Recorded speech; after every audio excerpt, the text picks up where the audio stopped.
그러면서 말하기를 우리 피에 흐르는 죄의 속성은 어찌할 수 없다. 요거를 이제 강조하는 부분입니다. 여기서 구스인이라고 나와 있죠. 이 구스인이라는 것은 지금의 그 아프리카 누비아 지역에 있는 지역입니다. 당시는 이디오피아 지역인데 그 구스라는 별명이 붙어 있죠. 명칭이 붙어 있는 동네입니다. 그 구스라고 하는 거는 특별히 이제 그 노아의 손자 이름이에요. 노아 손자 이름. 그러니까 노아의 첫 번째 아들 함의 장남의 이름이 구스입니다. 이름이 구스예요. 그래서 그 구스가 살던 동네를 명칭을 따서 구스라는 이름을 붙였어요. 근데 그 몸 자체가 흑인이거든요. 구스인은 흑인이에요. 제가 세 가지 중에 첫 번째 감사는 제가 흑인으로 태어나지 않은 것에 대해서 제가 감사를 했습니다. 구스인. 그래서 이 부분을 보면서도 제가 한번 감사를 했죠. 특별히 한국 사람들은 이 피부가 참 좋아요. 예전에는 막 못 살고 했을 때는 아주 황새끼가 여전하다가 요새는 좀 영양 있는 것도 잘 드셔서 이젠 피부도 아주 그냥 부옇게 그냥 누에 벌레처럼 아주 부실부실한 몸에 피부도 참 좋고 막 그러잖아요. 자, 구스인을 하얗게 만들 수 있나요? 한때는 흑인들이 그 검게 태어난 것에 대해서 굉장히 불행하다라고 생각을 했습니다. 실제적으로는 미국의 남부 지역에서는 이 흑인으로 태어난 사람은 저주로 태어났다 해서 인간으로 보지 않고 노예로 부리게 돼요. 그 덕분에 남북 정쟁이 일어나서 결국은요 북부가 성공함으로써 승리함으로써 노예 제도가 폐지됐고, 하나님 은혜 가운데 태어난 사람은 황색인이든지 백인이든지 뭐 검든지 상관없다. 영은 똑같다. 하나님 앞에서는 평균하다. 색깔 가지고 차별하지 마라. 그게 바로 남북 정쟁의 시작이었습니다. 그래도 하나님이 이기게 하셔서 승리하게 하셨죠. 우리나라에 와서 흑인으로 성공한 분도 몇 분 있는데 처음에 굉장히 차별을 많이 받고 멸시를 많이 받았어요.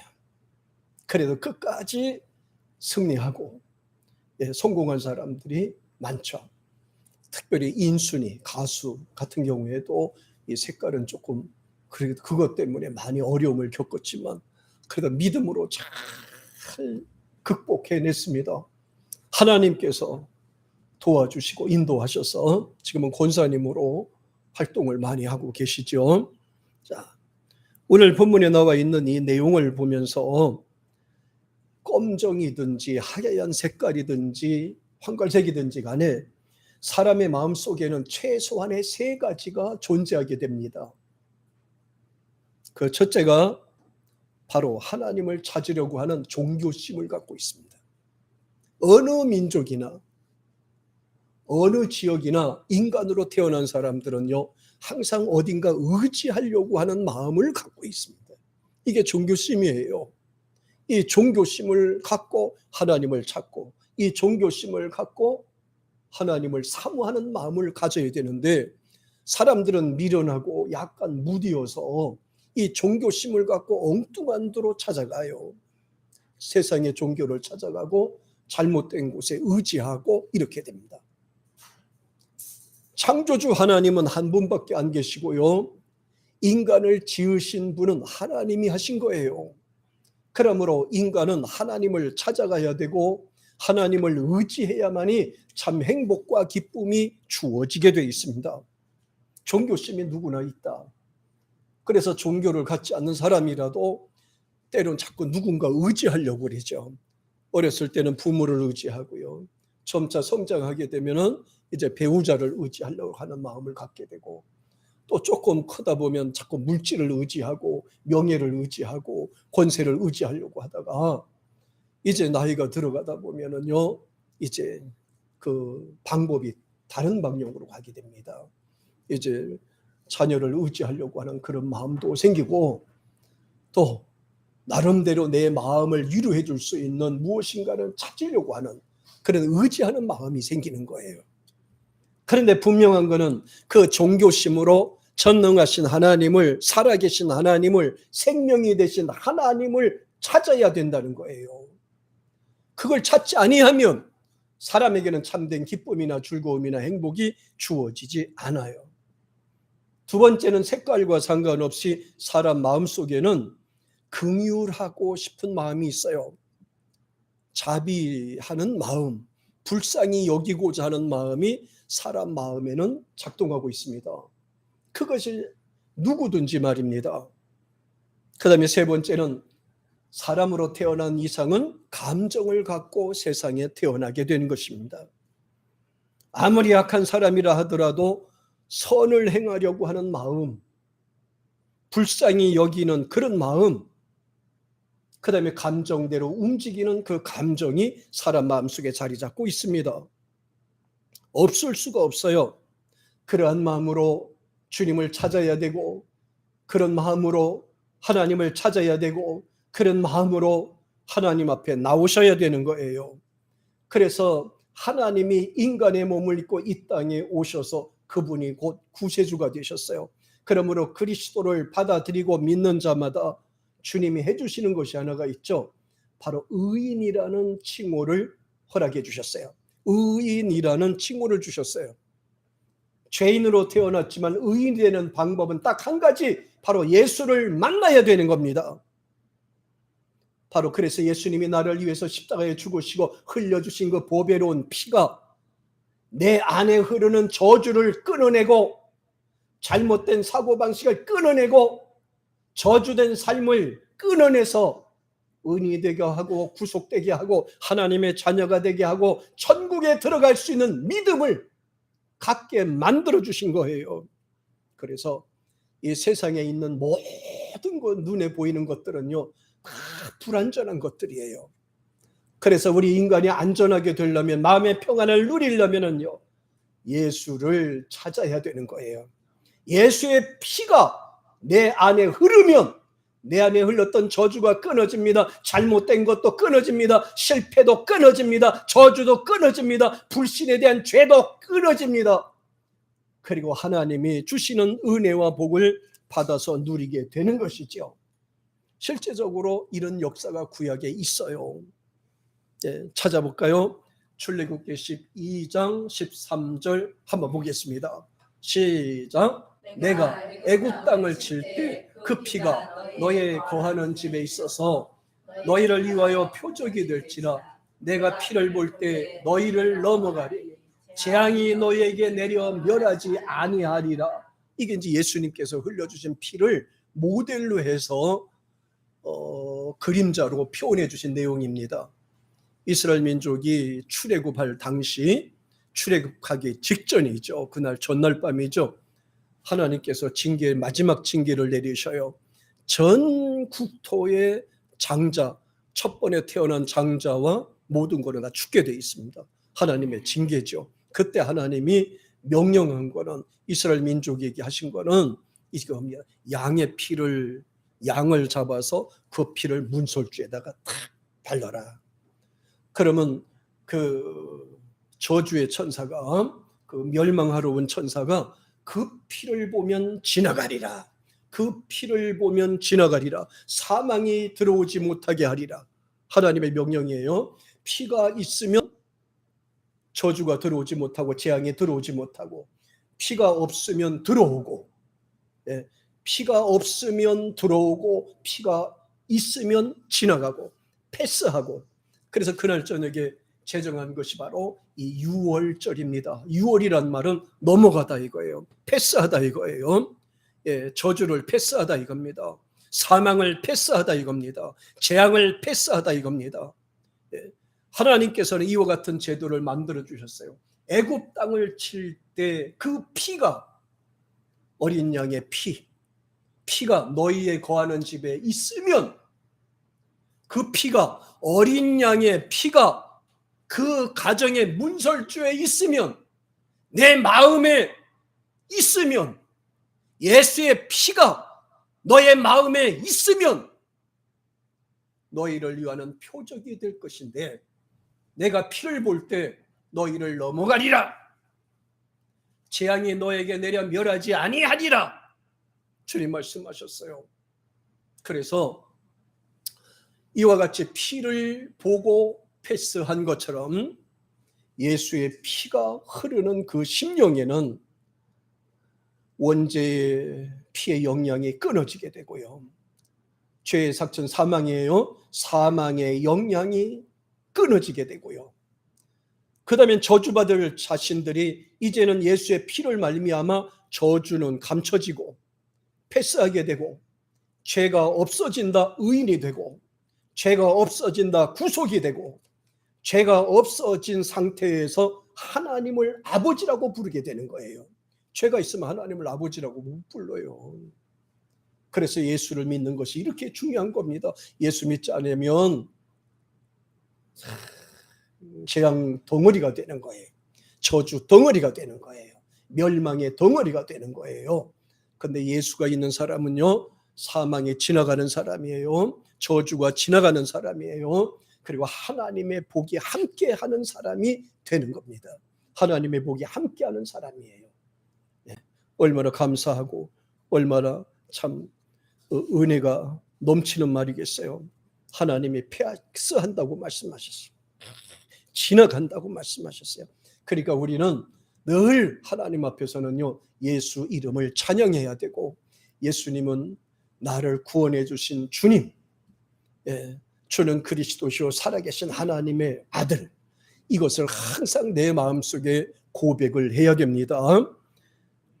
요한일서 1장 7절에 보면 이렇게 되어 있습니다. 자, 보세요. 시작. 저가 빛 가운데 계신 것 같이 우리도 빛 가운데 행하면 우리가 서로 사귐이 있고 그 아들 예수의 피가 우리를 모든 죄에서 깨끗하게 하실 것이요. 예수 믿지 않으면요, 죄 때문에 사망에 이르고 죄 때문에 결국은 죽게 되고 죄 가운데서 죽고 결국 은부에 들어가게 돼요. 지옥 갈 수밖에 없는 거예요.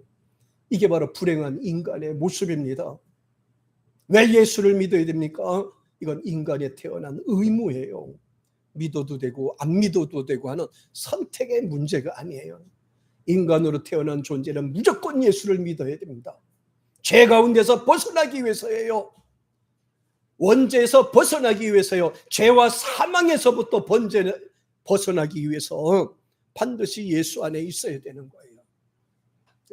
예수의 피가 우리를 모든 죄에서 깨끗하게 하실 것이요. 그래서 예수 안 믿으면요, 그가 아무리 세상에서 선한 일을 하고 착한 일을 해도 그냥 죄 가운데 있는 겁니다. 죄 가운데 빠져서 사는 겁니다. 하나님과 여전히 원수지간이 남아있게 되는 거예요. 하나님과 원수지간으로 남아있게 되는 거예요. 하나님과 원수지간이 된 상태에서 그 사람을 하나님이 천국으로 인도하겠어요? 좋은 곳으로 인도하겠어요? 하나님이 너는 내 자식이다 라고 했을 때 인도하는 거죠. 그래서 예수 믿는 사람들이 축복받는다고 하는 말이, 예수 믿는 사람들은 죄 가운데서 벗어난 사람이 되는 거고요. 성경이 분명히 말씀하세요. 그 아들 예수의 피가 우리를 모든 죄에서 깨끗하게 하실 것이요. 우리를 모든 죄에서 깨끗하게 하실 것이요. 죄 가운데 태어났지만 이제 우리는 그 죄의 영향을 받지 않는다 이 말이에요. 죄 가운데서 태어났지만 그 더 이상은 죄가 나를 지배할 수 없다 이 말입니다. 사망이 나를 지배할 수 없다 이 말이에요. 그래서 나는 죄 가운데서 벗어나고 우리는 의인이라는 칭호를 받아서 하나님을 아버지라고 부를 수가 있게 되는 거예요. 하나님을 아버지라고 부르게 되는 거예요. 하나님을 아버지라고 부른 사람은 이 모든 신분과 소속이 땅에 있는 것이 아니에요. 바로 하나님 나라에 있게 되는 것입니다. 보세요. 마가복음 2장 10절 한번 같이 읽어볼까요? 시작. 그러나 인자가 땅에서 죄를 사하는 권세가 있는 줄을 너희로 알게 하려 하노라 하시고 중풍병자에게 말씀하시. 여기 앞에 보세요. 인자라는 말은 예수님이 자신을 칭했을 때 쓰는 말이에요. 인자, 자기가 사람이라고 그랬어요. 그래서 예수님은 한 분이시지만은 두 역할을 하셨어요. 하나님이시지만은 인간으로 이 땅에 오셨어요.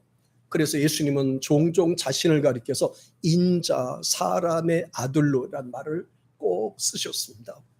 인자는 사람으로 온 것은, 인자가 이 말은 내가 사람으로 온 것은 이 말이에요. 내가 사람의 아들로 이 땅에 온 것은 땅에서 죄를 사하는 권세가 있는 줄을 여기까지 딱 보면요, 내가 사람의 아들로 이 땅에 오게 된 이유가 뭐냐라고 하면서 죄를 사하는 권세가 나에게 있다고 하는 것을 너희들에게 알려주기 위함이다. 분명히 말씀하셨어요. 너희로 알게 하려 하노라. 그래서 예수를 믿는 자는 죄가 사해진다고 그랬어요. 중풍병자를 보고 말씀하셨어요. 너는 들고 가라. 너의 죄가 사해졌느니라. 사해졌다는 것은요, 원죄 속박에서 벗어났다는 겁니다. 지금까지 알게 모르게 지은 모든 허물까지도 완전히 싹 사라졌다는 내용이, 완전히 사라졌다는 그런 말씀을 하고 있는 겁니다. 예수님은 바로 죄를 사하는 권세를 갖고 오셨습니다. 예수님은 죄를 사하는 권세를 갖고 오셨어요. 그러므로 예수를 믿는 자는 멸망치 않고 영생을 얻도록 하겠다고 주님 말씀하십니다. 예수 믿는 자는 멸망치 않고 영생을 얻도록 하기 위함이다. 예수 믿는 것에 대해서 얼마나 참 감사하고 좋습니까? 예수님을 구주로 영접하고 믿는 여러분, 저까지도 여러분 진짜로 하나님의 은혜가 함께하기를 주의 이름으로 축복합니다. 예수님의 피가 흐를 때 죽은 자에게는 또 복음 전하고, 예수님의 피가 흐르는 사람들에게는요, 믿지 않는 사람이 그렇게 불쌍해 보이는 거예요. 예수를 믿지 않는 사람이 그렇게 불쌍해 보여요. 그래서 우리 이하구 성도님, 교회 나오도록 이렇게 하기 위해서 그 딸내미가 세상에 토요일마다 내려와 가지고서는 교회 같이 와서 예배 드려주고 이렇게 올라가시고 얼마나 하셨어요. 엄마 구원시키려고 그냥. 아무리 내가 맛있는 것을 사드리고 좋은 옷을 입혀드려도요, 예수를 믿지 아니하면 안 돼. 세상이 아무리 잘 살고 영광을 누린다 하더라도 예수 안 믿으면 안 돼. 지옥 가니까 우리 엄마 그냥 내버려둘 수가 없어. 그래서 세상에 와서 이렇게 하고 주일마다 와서 같이 예배 드리다가 이제 엄마가 스스로 나오니까 안 와. 안 와요. 엄마를 구원시키려고 그냥.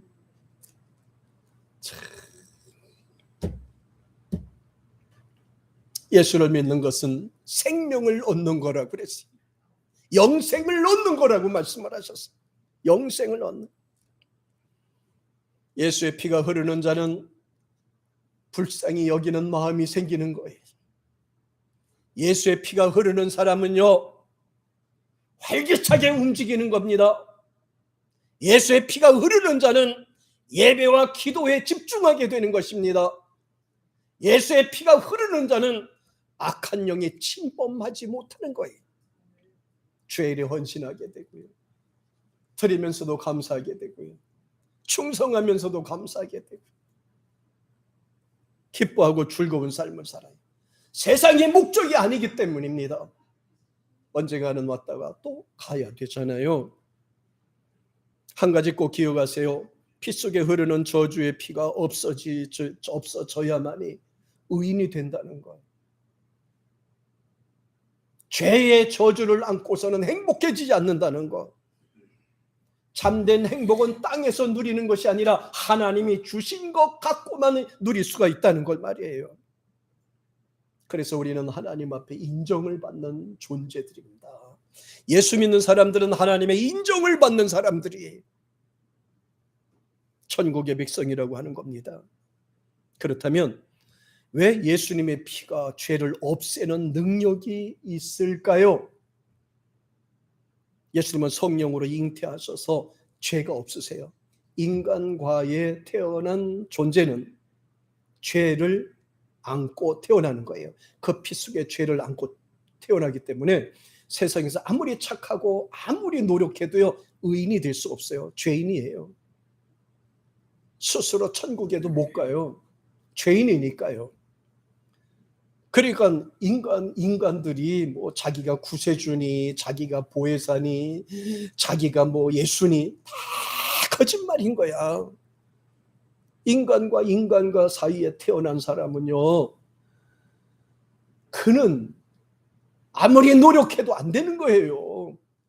근데 잘못되게 가르쳐 놓으면은 내가 거룩해져서 내가 태어나고 내가 구세주다 해서 그 유혹함 사람들에게 빠져들잖아요.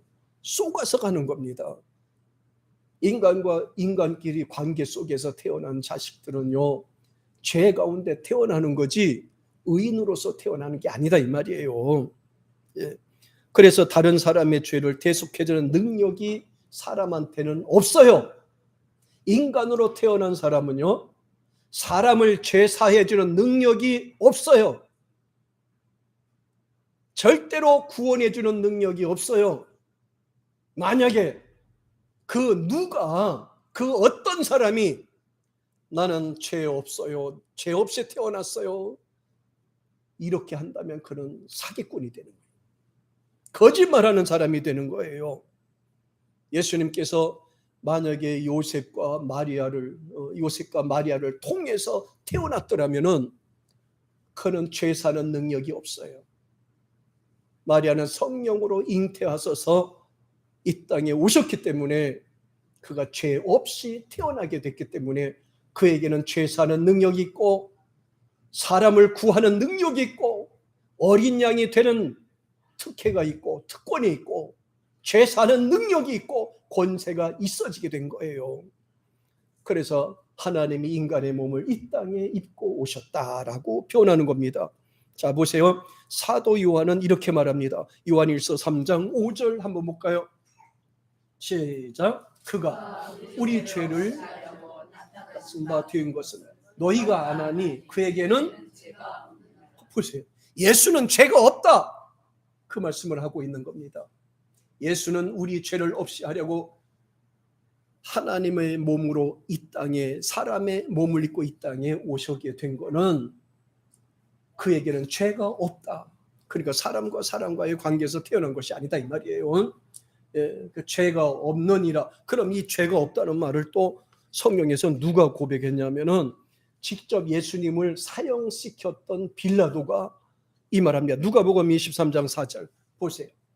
시작. 빌라도가 대제사장과 무리에게 이르되 내가 보니 이 사람에게는 죄가 없도다. 아니, 나는 이해가 안 되는 게 하나가 있어요. 아니, 죄가 없다고 하면서 어떻게 죄인으로 선언합니까?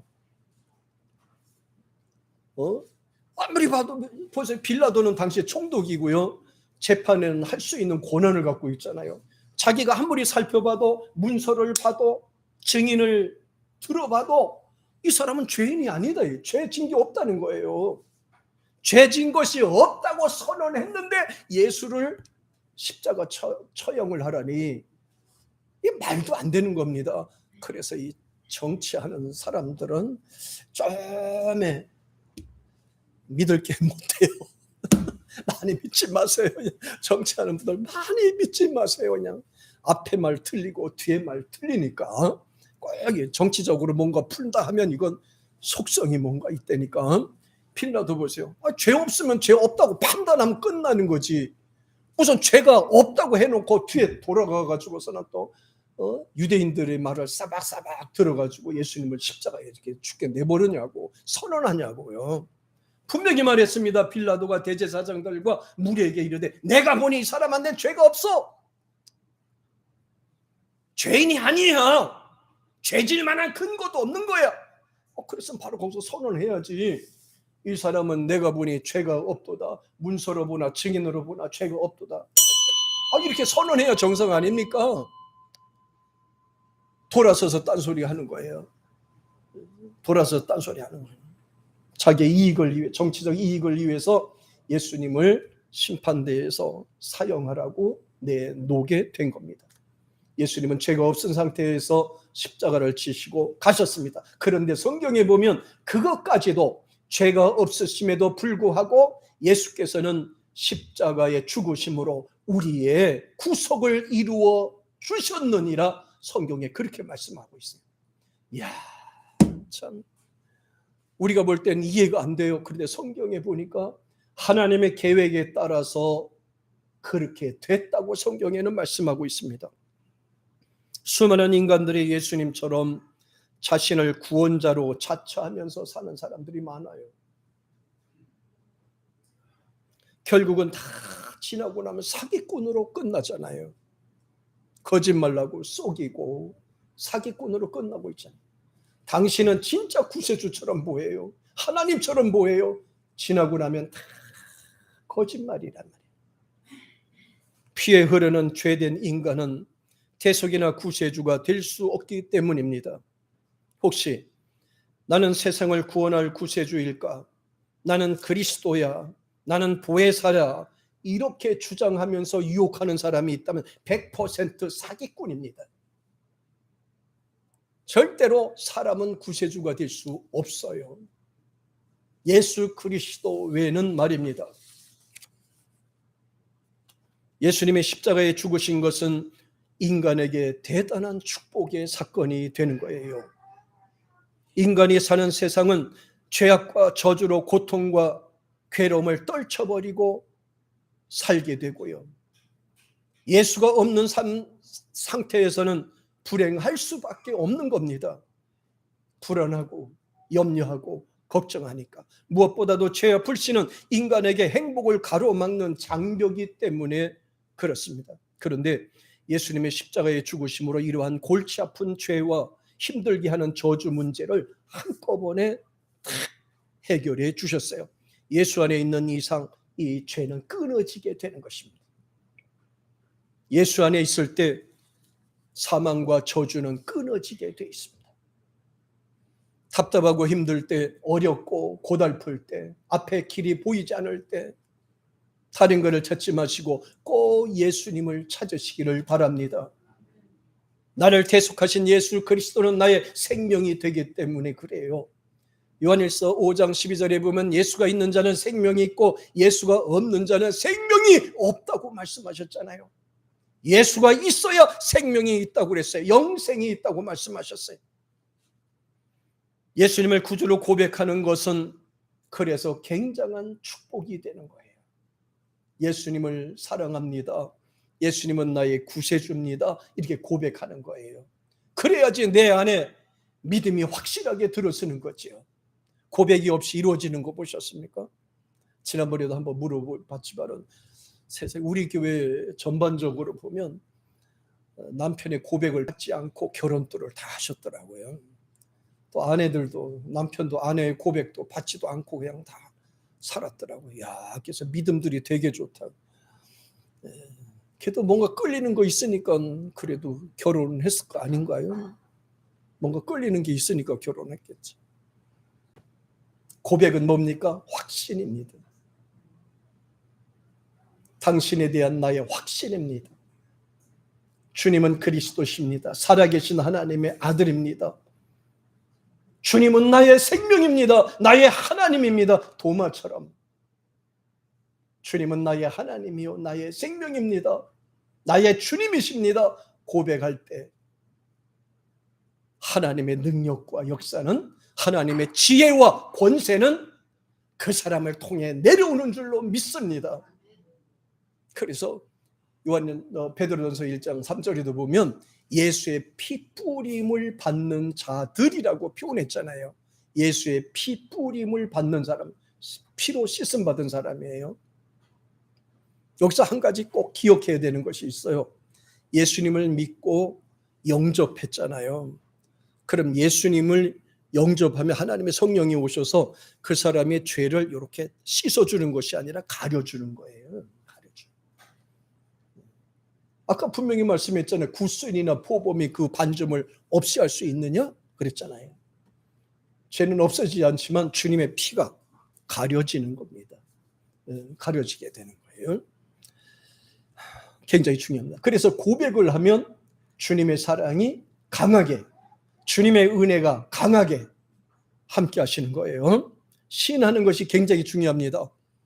예수님이 나중에 심판 때도 그 말씀하셨어요. 너희가 나를 세상에서 사람 앞에서 나를 시인하면 나도 천사들 앞에서 너희를 시인할게. 너희가 나를 세상에서 부인하면 나도 부인할 거야. 경계하신 거잖아요.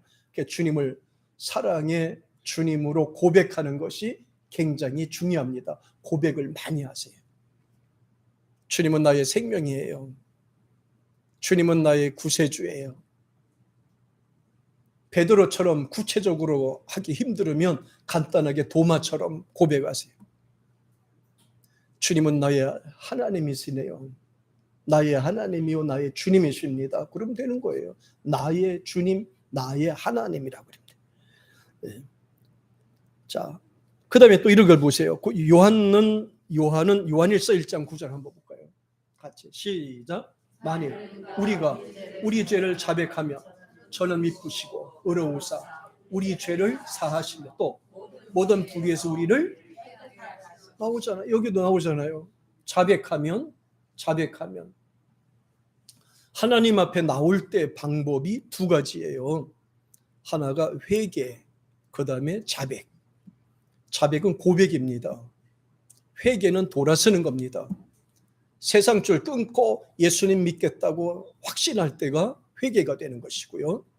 자기가 죄인이라고 인정하고 주님 앞에 정상으로 고백하는 것을 그때 사함받게 되는 거죠. 허물을 사함받게 되는 거예요. 만약 우리가 우리 죄를 자백하면 저는 미쁘시고 이 말씀하셨죠. 미쁘시고 이 말은 저는 신실하시고